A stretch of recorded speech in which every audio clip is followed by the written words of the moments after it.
Welcome back. I think it's episode 59. Chugging Shitbag. along. Chugging along. Welcome back, everybody. Thank you for tuning in, for listening, watching, whatever you're doing. We got some things to jump into before we get started with this episode, so we're going to fire right into them. As always, thank you to everybody. We talked about last episode about jumping on board with Command, so huge thanks to them. Watch out for stuff from them. Should see us a little more active. Should see some cool things that are going to be coming down. So awesome to that. If we didn't announce, because Brandon and I couldn't remember or not, but you might be wondering, because this will be the second episode of June, and that is right. We are going back to 2 episodes a month. So I know it's been asked about for a while. We were able to make some things work. So look forward to 2 episodes a month now, at least. I would still have the option of doing some special episodes and stuff, and got some things in the works, but that's what we're going back to. So pretty excited for that. It was a good time when we first started, and now we're getting right back to it. So be pretty cool. As always, thank you to our other sponsors. You got Crew First Culture, which we'll talk with the man himself, Toxic Suppression, Taylor's Tins, and Jobtown Graphics. We wouldn't be here with any of them. And huge thanks to all of you. The other thing you guys may have seen, it would have been at this point kind of last month or the end of May that we posted on our social media, was a link for a GoFundMe. So we had there's a firefighter in Wisconsin, kind of down south, kind of to the east of Brennan, but south of me, that experienced a significant accident on their off-duty. They were involved in a motorcycle accident, led to them being flown, intubated, basically as a long road ahead of them. Kind of had been reached out from some of the people that knew him down there, and so we asked them to kind of give us something that they wanted to talk about for Quinn. So I got a little message kind of explaining who Quinn was, and we're hoping that that'll kind of help share some additional light, make you maybe want to share a little more, donate, whatever helps. We talk about all the time, this brotherhood, this sisterhood, any little bit helps. So if you just even share it on Facebook, that's even better sometimes than an actual donation. So whatever you can do, spread the word to help this guy out. So I'll read what was said about him. So Quinn is a 33-year-old full-time firefighter EMT for the Village of Waterford Fire Department. He was involved in a major motorcycle accident on the evening of May 23rd, 2026. He was flown via Flight for Life to Frederick Hospital, and he is currently being treated for several injuries, including a severe neck fracture. While writing this, it's unclear at the time what his quality of life will be for the future. With these things happening to our brothers and sisters in the fire service, we all often hear and talk about all the good they do for the community and the department. It's a blanket topic conversation that ends up blurring out who the individual is. But what makes Quinn stand out the most is his character. Quinn brings meaning to the phase built different. Quinn's the guy you call when you need help. Quinn's the guy who values the life of every single person he comes in contact with. Quinn's the guy who ends a conversation finding the good in every topic, and he's also the guy who notices the little things about people, moments in the words left unsaid. Quinn's brain can't process not prioritizing those in needs, nor can he not process prioritizing those he cares about. Quinn is the best of us in humanity, an innately good person. Sorry, that was a hard word for me. You could tell I didn't write this. And now he doesn't need our help. And now he doesn't just need our help. He's the person most deserving of it. Please consider donating to or sharing his GoFundMe. Further information about his life and career can be found in the description. If you're unable to now, keep a lookout for future fundraiser information. He's going to need a lot of help for this future, regardless of the outcome. I know at the time of recording this, so this is May 29th, so this is just about a month, or just about a week after the incident. GoFundMe's been out for a little bit. It's been doing really well. Like the post said, it's going to be unclear as to his quality of life, so it's unclear what he's really going to need, but we know that nothing's cheap nowadays with that stuff, and he's going to need not only just that monetary help, but anybody in Wisconsin, if you guys know people, if you got some time, I know there's things that we can always do to help out. So this will be 2 weeks after this episode's airing, but I'm sure there'll still be things that can be done. So check out our page. If it isn't that last post, we're going to be posting it again shortly after this episode airs. So check out all that stuff, and please consider helping out Quinn. So thank you guys so much for listening to that. And thank you guys all for helping, for those of you that already have and those that will. So Awesome. that being said, Straight to it. the man of the hour. Let's bring in the one, the only, Jeremy Sanders. Jeremy, how's it going? Hey, Jeremy. It's going good. Thank you for having me on again. I always enjoy sitting down and just kind of talking through whatever you guys got to throw at me. It's always kind of a question mark, but we make it through. Absolutely. Awesome. Thanks for coming on, and thanks for all the support throughout the years. For those that don't know you, why don't you give a introduction about yourself? Yeah, so I have been with a department just north of Oklahoma City for coming up on 24 years. I'm currently at the position of driver, and the last couple of years have been tough, challenging, but now just within the past 3 months or so, I've really kind of let everything go and just kind of enjoying almost a breath of air, and hopefully looking forward to some more time in the fire service, from here. But I created Crew First Culture back in, I believe, 2019, just really as a way to share some of the passion that I had without getting myself in trouble at work, just to get a couple more different outlets. But that's led to so many different life-changing things. I never saw myself as somebody speaking in front of people. I never saw myself as a podcast host or somebody that writes articles, but I've done all of those things, in the past few years. And so I love sharing the lessons that I've learned, the mistakes. I don't love sharing the mistakes, but I feel like it's so important that it does give those mistakes purpose and the lessons that I've learned. And so that's kind of the key for me is just transparency, vulnerability, just trying to help others learn from things that I've learned myself the hard way, and just trying to enjoy developing people. I mean, that's what I really love to do, is just whatever I can do to develop people. So it's about it. Awesome. Cool. Awesome. Yeah, we always love having you on. And yes, for those that are wondering, he is wearing a New Dog's Old Trick shirt like the rest of us. So that's a great question. It's a team uniform. That's on the memo. Not planned at all. Yep. Or maybe it was. You'll never know. But no, thank you, Jeremy. The first question we got from you: what is the most important lesson that you have learned through your journey with resiliency? Man, that's hard to pin down the most important. I mean, I could sit here for hours and tell you different lessons.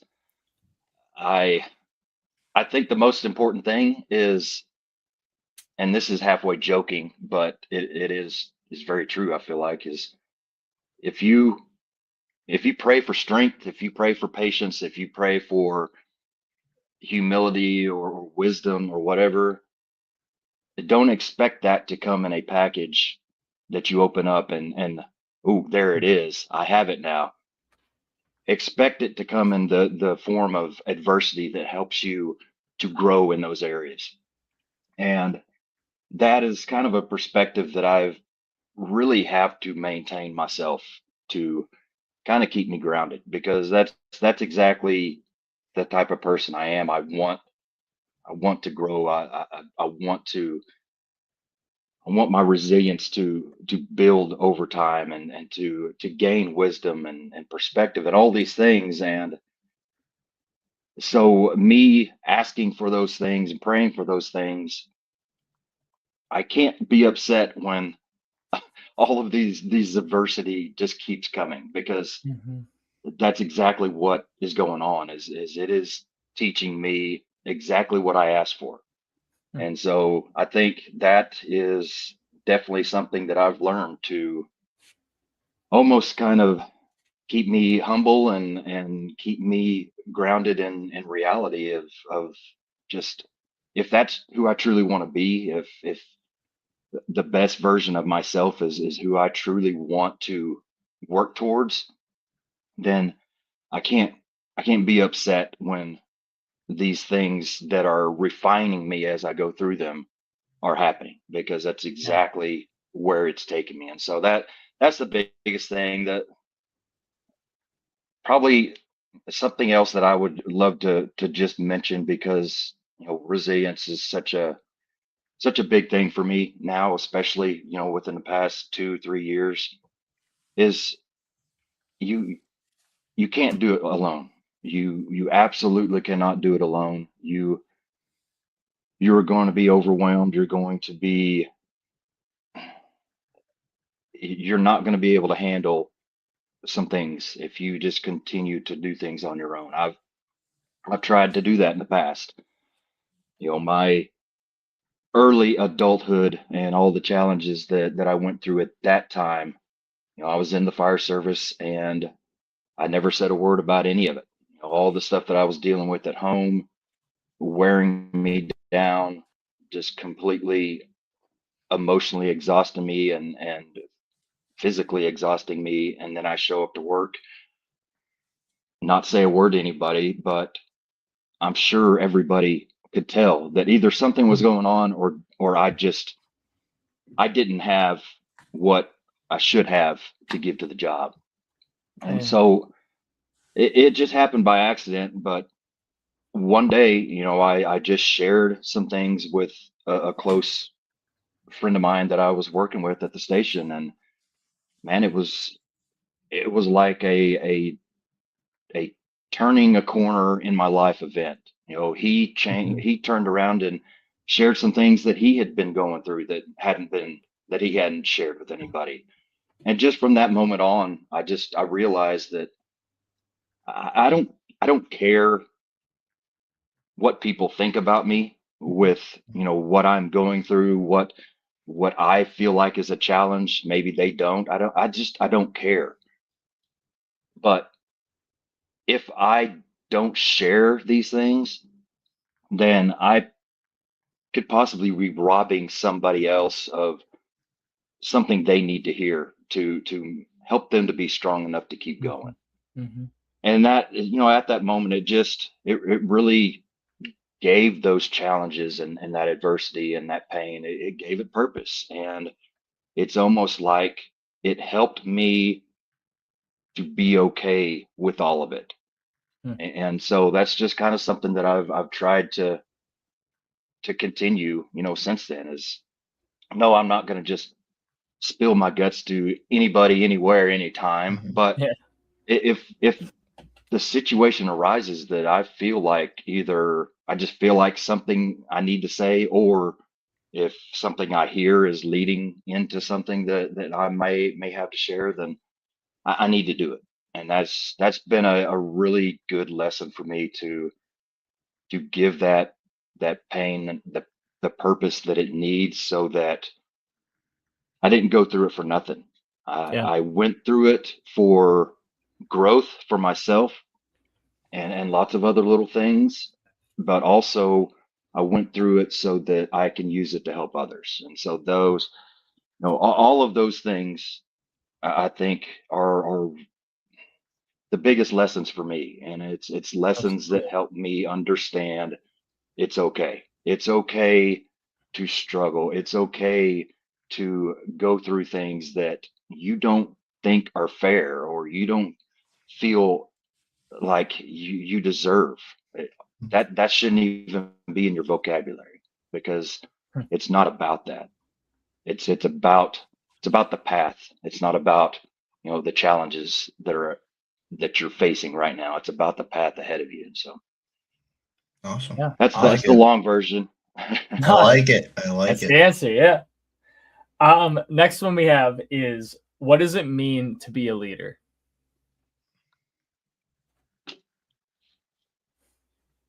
It means that you are taking on a tremendous responsibility. I think a lot of people view leadership as, excuse me, as a way to get people to look up to you, or as a way to enhance your reputation, or a lot of surface things that it's just a shame that, that's where you top out at your view of leadership. For me, I've honestly, I've always been interested in leadership. I've just been thinking through a lot of these things here lately. Anyway, it's funny that you kind of are asking some of the things that I've been thinking through.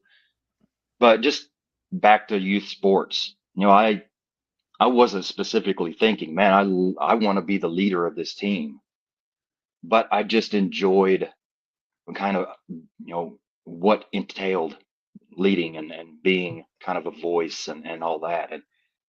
And it's just increasingly been more passionate for me, through the years, especially since, coming onto the fire department and, experiencing time as a station officer where you're a formal leader, which, is a completely different level of responsibility. Mhm. But it was in that time that it kind of went from just a passion of mine, something I really loved, to something that I could feel. I mean, I could literally feel the weight of that responsibility. And it's not a bad thing. I think it was a very good thing to be able to feel it, because you're responsible. And I guess just to give a little context to kind of that time period, I was taking on a new crew member who was right out of the academy. So this is the first time that I ever had anybody straight out of the academy onto my crew.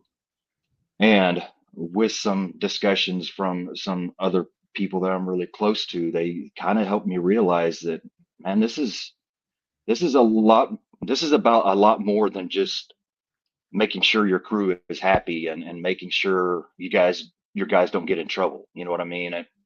And that's kind of the surface level leader that I was at the time. I thought I was doing a pretty good job as a station officer, but honestly, I was just, I felt that way because my crew got along well. We never had any issues on scene. We handled things, maybe not as good as we should, but we handled things.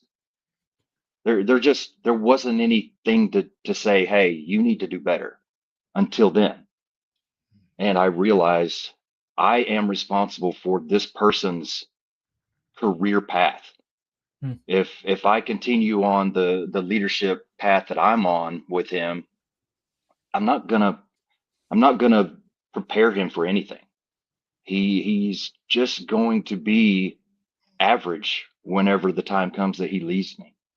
Or I can completely change my opinion of my responsibilities and take ownership, like I should, of his career path, and put him in the best possible place that I can in order for him to succeed in the future. And that's kind of when, man, a lot of things changed for me right then, a lot of things. And I started really just taking on that responsibility in a completely new way. And not only did it help me to do better as far as getting the my people prepared, but it also taught me that I can't lean on other people to train my younger crew members. You know, it's great if you've got senior people that can do that, but what happens if they're gone for a while? What happens if they get hurt? Nobody's going to learn anything for a while. So it also taught me that I need to be competent in their jobs as well. I mean, I've done it in the past, but I hadn't been a firefighter in a long time. So rusty and behind were, you know, the safe ways of saying, where my skill level was at the time. So it was it was really cool to be able to put all those things together, start working on my competencies, not only as a new officer and all the things that I had to learn, in that realm, but also almost relearning everything firefighters need to do so that I am able to teach the people below me. And I think that is something that I hate putting generalities on the entire fire service, but I just feel like there's a lot of departments out there that are struggling in the area of development, whether it's officer development or Yep. just any level personnel development. And so being able to gain control of that, we took on the culture where we built a culture around, we're not dependent on the training department to make us or take us to our potential. We are taking on that responsibility ourselves. We are responsible for getting ourselves to the level that we should be and taking ourselves even beyond that. And I don't say that in a mean way against the training department. If there are things that came down from the training division, then that's great. That's helpful. What I'm saying is we aren't completely dependent on them. So if they don't send anything out for a while, we are still doing stuff. Yeah. And just kind of the leadership that I learned to kind of grab a hold of and hopefully pass on to those below me is we just kind of started taking the mindset that the standards, the organizational standards don't really matter. The minimum standards definitely don't matter because we're beyond that. We are setting our own standards, and so those other standards, they don't matter. And so that's, all of those things, it just goes back to that responsibility. I think that there are a lot of really good leaders out there, just like I was, that are doing a good job of maintaining, a good environment for their people, maintaining a crew that shows up and gets the job done, whether that's the best or whatever. There's just a lot of people out there, and just like me, you don't know there's more to it until your eyes are open to it. And so that's the one thing that I would love to pass on to anybody, especially your newer formal leaders, but even your informal leaders.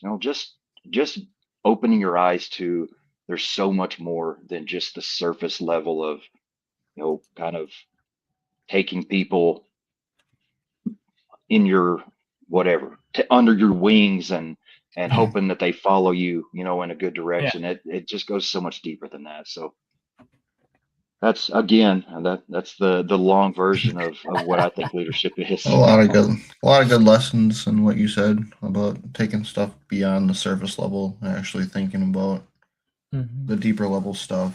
Well, so go ahead. I'm sorry. No, you're good. Even if well, I even was just if going to you're flip it around on you guys, and I cut you off again. Sorry. no, But what do you feel like you want as a leader for yourself? Who is the person that you want leading you?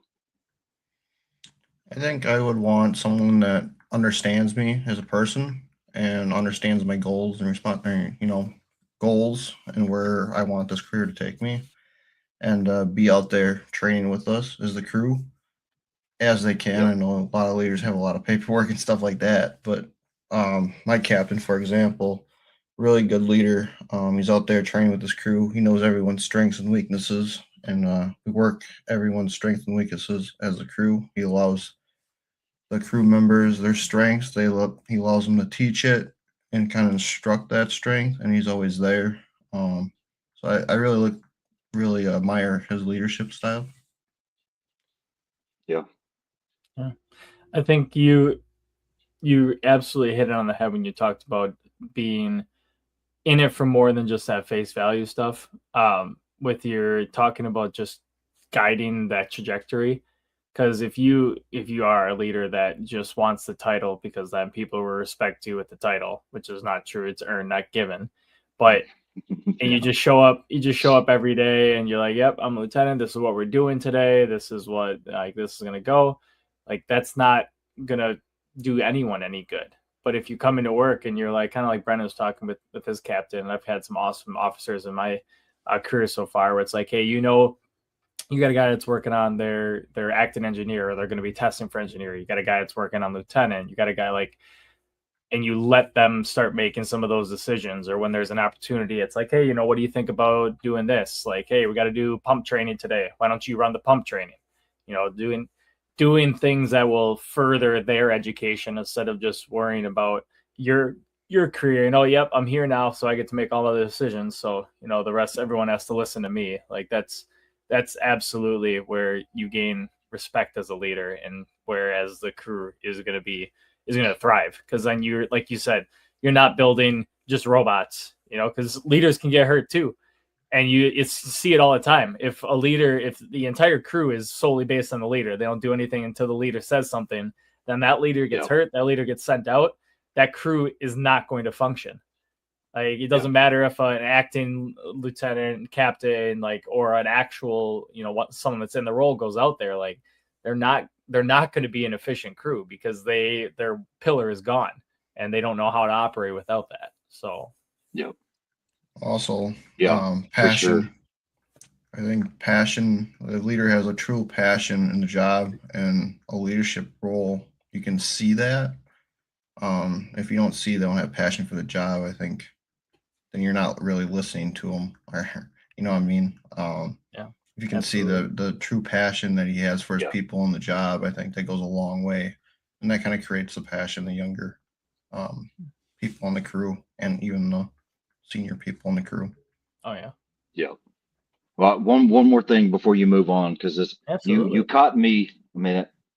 You caught me after, like I said, I've been really thinking through some other things, kind of preparing for some deep questions. So I've got a lot going on in my mind, but I think it's something that's important to share too. When you talk about leadership, you kind of have two directions. You got authority and influence. Bryce, you're kind of talking about those people that depend on that authority. And we all know how well that goes. And it comes down to this right here.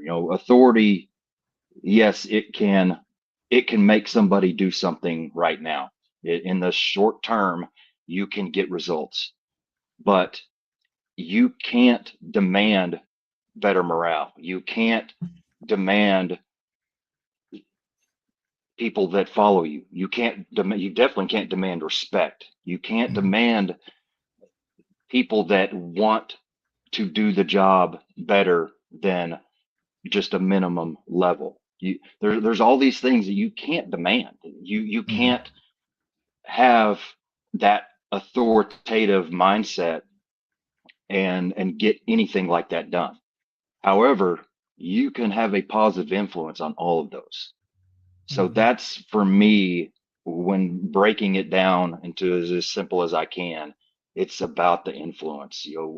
What example are you giving to your people? What are the standards that you're holding yourself to, not only just your crew but yourself? And just being that positive influence on everybody around you, that's how things change. And yeah, it might take a while, but that is how things change. Culture is going to improve, morale is going to improve, attitudes improve, trust improves, all of that. So I just wanted to share that, because there are people that think that authority is going to get them anything that they need, or anywhere they want to go, and it just isn't. So they think it comes with the title. Yeah. What advice would you give to someone who's experiencing burnout?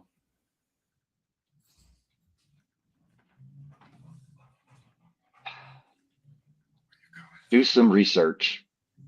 And I know that's a squirrely answer, but I think that burnout can be disguising other things.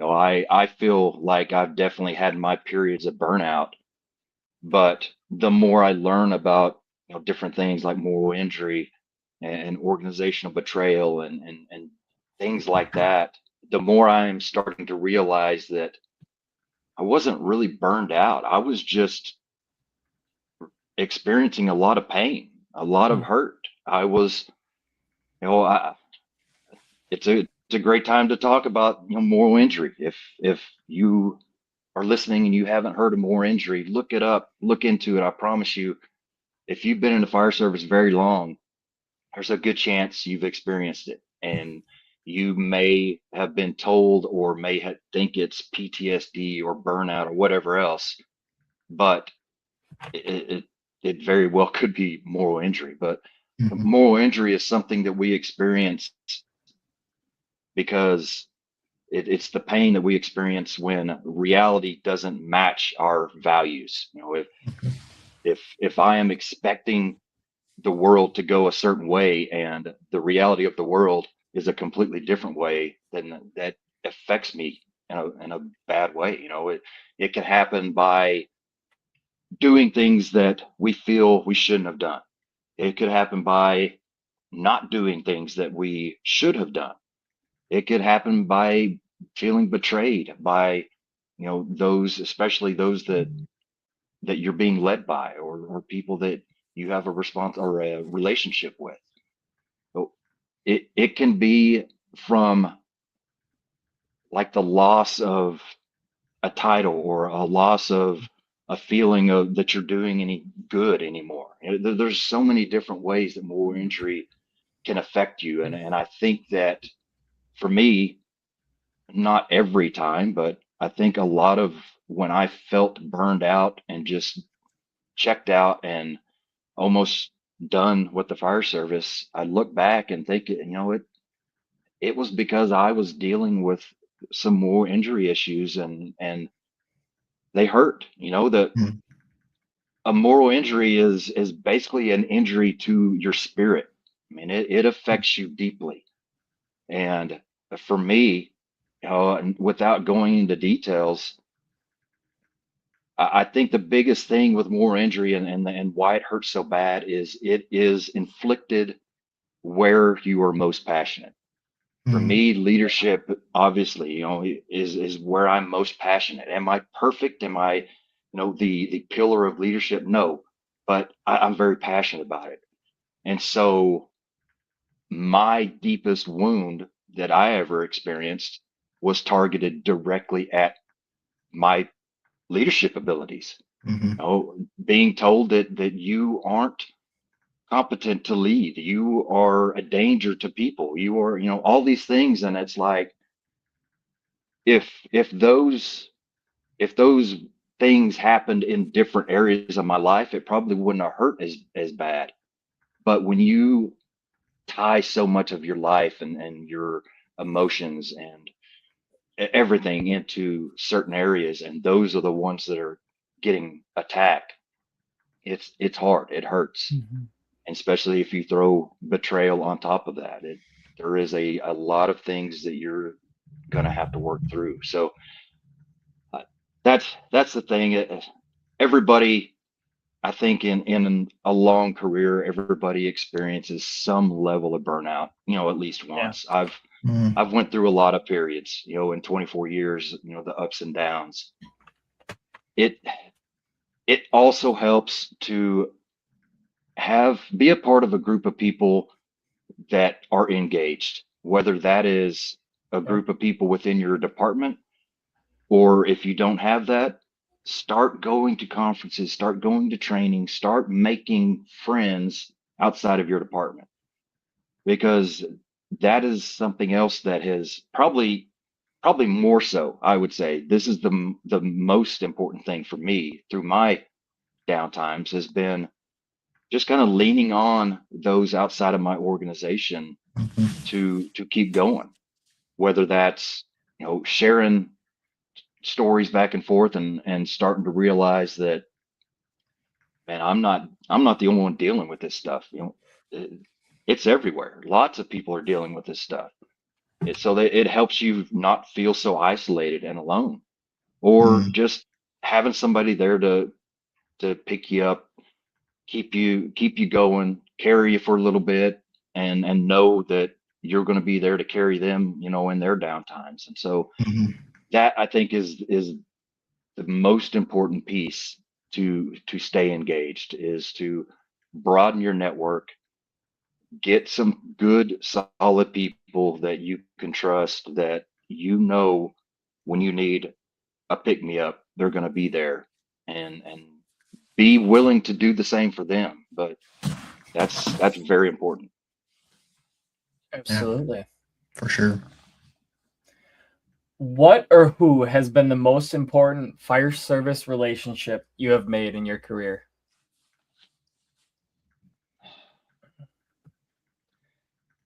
This is a sucky question. I mean, it's one of those questions where it's like, man, there has been so many people help me Mm-hmm. in so many different areas that I almost don't want to answer it, because I feel like it's disrespectful to the people I don't say. You know what I mean? I mean, Yeah. there's been people that have pushed me to start speaking. There's been people that have helped me in areas of writing articles. There's been people that have helped me with the podcast. There's been people that have helped me in so many other ways. And so I will answer your question, but I will answer it with the asterisk of saying there are so many people out there that have made it possible for me to be where I'm at right now, Mm-hmm.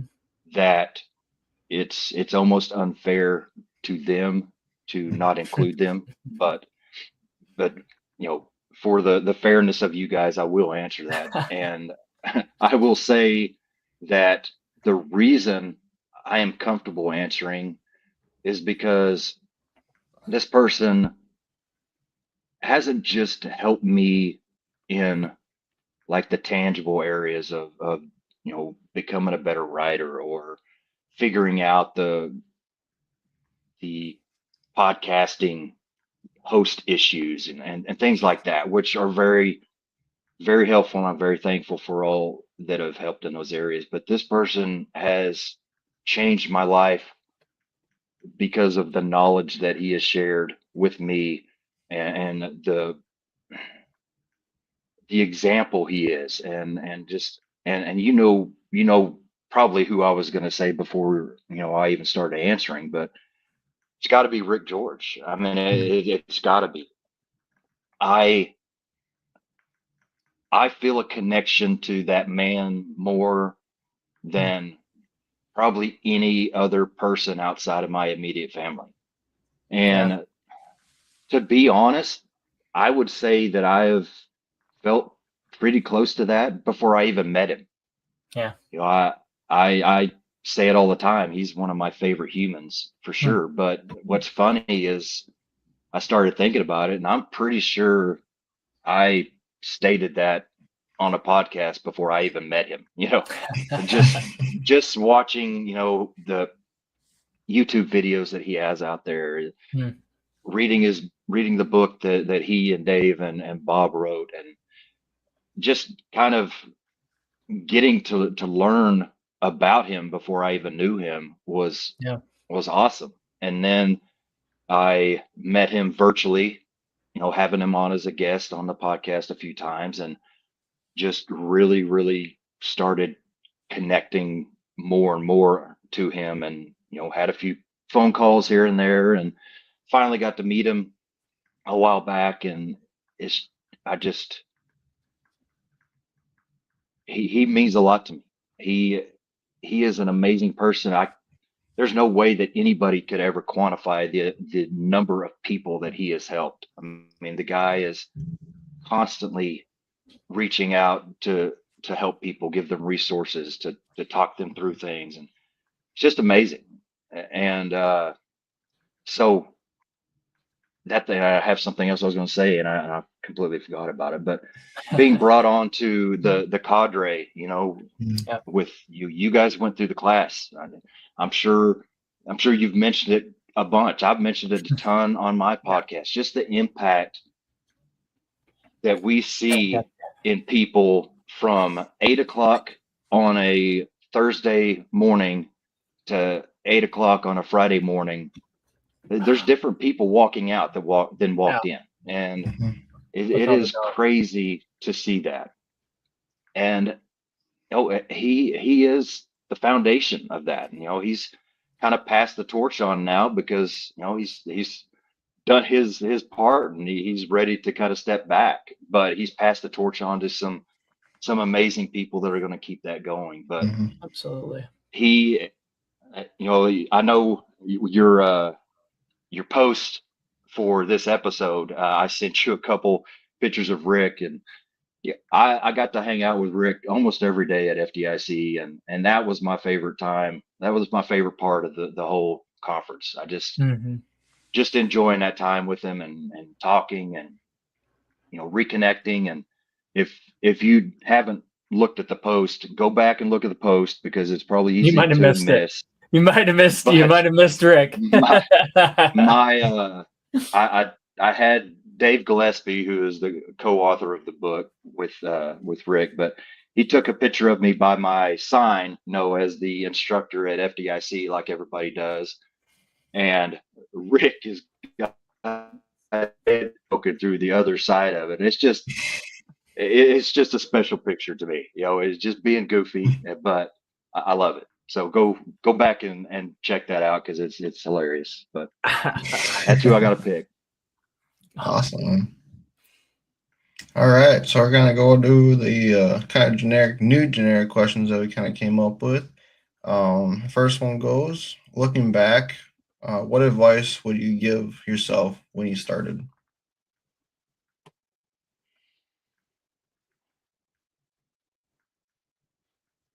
Man,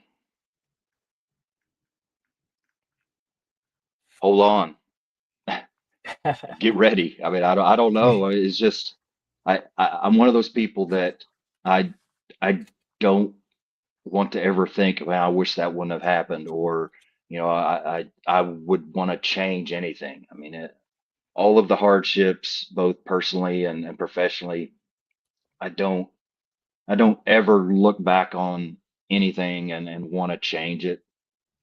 But I would definitely say that you have got a long road ahead of you. But what you are going to become because of that road is going to be so far from who you are today, you wouldn't recognize them. But that's exactly what you want. You don't want to be the same person 10 years from now, 20 years from now, 24 years from now. I've got so far to go still, but I'm very proud of the person that I've been able to challenge myself into becoming. And I'm thankful that I still have a long ways to go because it's exciting. But that would be the biggest thing is there are going to be times that it sucks. There are going to be times when you don't know if you can go another minute. Mm-hmm. There are going to be times when you are completely broken and feel like you will never be able to put yourself back together, but you will.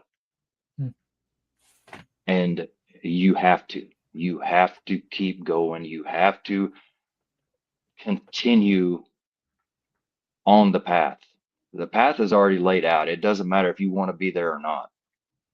You have to keep going on that path and just be okay with where it leads you. Be okay with what happens, because once you get through a certain challenge or adversity, sometimes you are blessed enough to be able to actually see the growth or see the good things that came from it. Sometimes you don't. Sometimes you get through something, you're like, well, I don't know what the heck that was for, but I guess it was for something. Mm-hmm. But it's really cool to be able to see those times that things become clear and you're like, man, I did not want to have to do that. I'm so thankful it's over, but Hmm. I would not be able to deal with my next challenge if it wasn't for that last one. And so that's really it. Just keep pushing through. It's not going to be easy, but it's going to be worth it. I like it. Absolutely. All right. We are going to move on to the closing questions that we have, as I think this one's going to have some in depth to it from our last guest. And then, of course, as you know, you got to come up with a question for our next guest. So, the question that you got from our last guest, who was Mike Thorough, who is a Milwaukee firefighter in Wisconsin, and he's actually running for Congress right now. If you didn't check out that episode, be sure to check that out, especially if you're in the 5th District. Mike's some awesome stuff. But his question is, how can we lean on our family members who don't see what we do and bridge the gap to build our resiliency without bringing them into that, world?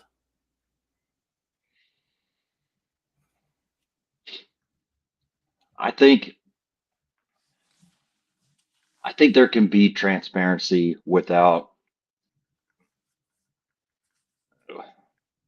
sharing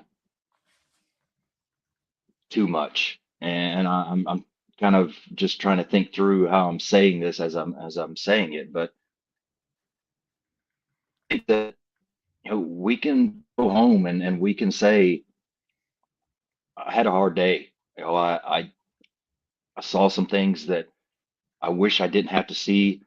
Some outcomes didn't go as we wish they would. Oh, and depending on your spouse, it's just how much detail can they handle. Hmm. I have a nurse as a wife, which seems like lots of firefighters are married to nurses. If that's the case, you can be a lot more transparent. You can be, you can go more into details if that's what you want to do. But I think you don't have to. And for me, even having a nurse as a wife, that I feel like I don't really feel like there's anything that I could just say to her that would mortify her or Yeah. traumatize her. But I just don't get anything out of sharing it myself. Mm. So I am more uh adapt to the kind of just the generalities of had a call with a kid and it didn't go well, and Hmm. I it was a hard day, and that's Yeah. it. And Mm. I think that's the important part, is just sharing what you're feeling. The details of why or what has led you to that, I don't think are important unless you just need to get that off.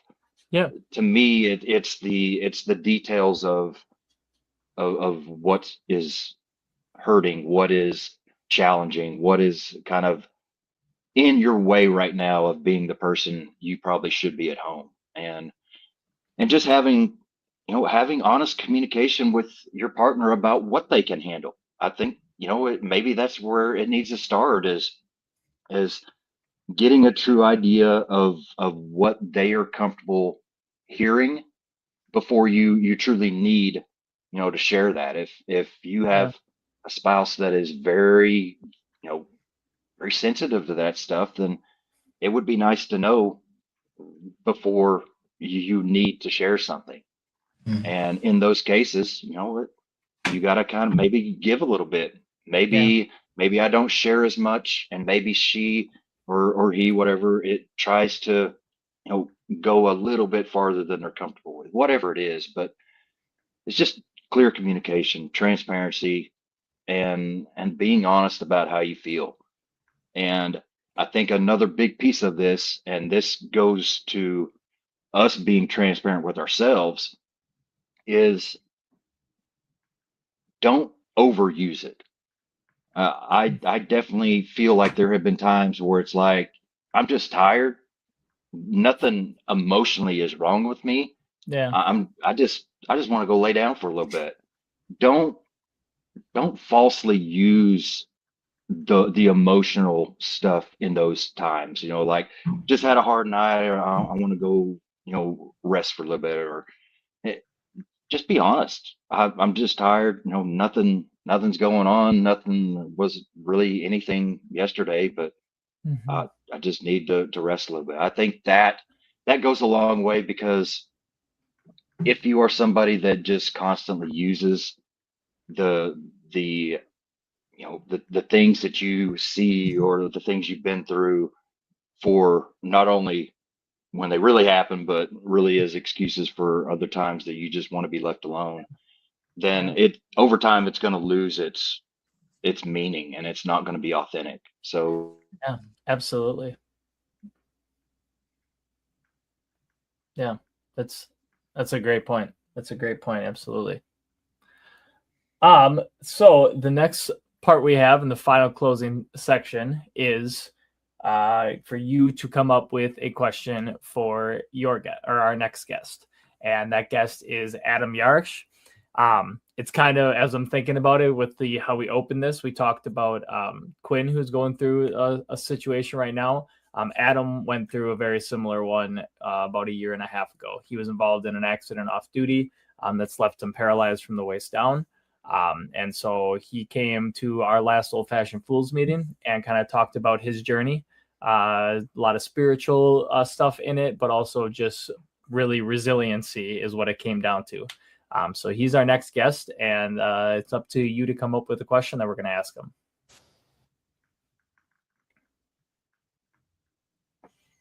Oop, got you. We aren't able to hear you right now, Jeremy.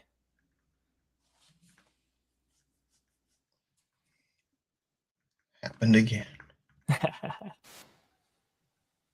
Can you hear that? There we go. Welcome back. Got Welcome it. back. Got it. I don't know. Question for you before I give you that question.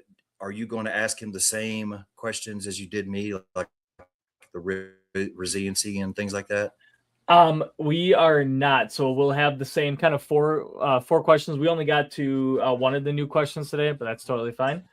So we'll have a little bit of different questions to ask them, but we'll definitely keep some along the similar line. Okay. I would say, and I would love to hear, I love seeing people use their story to help others. Mm-hmm. And so I would ask him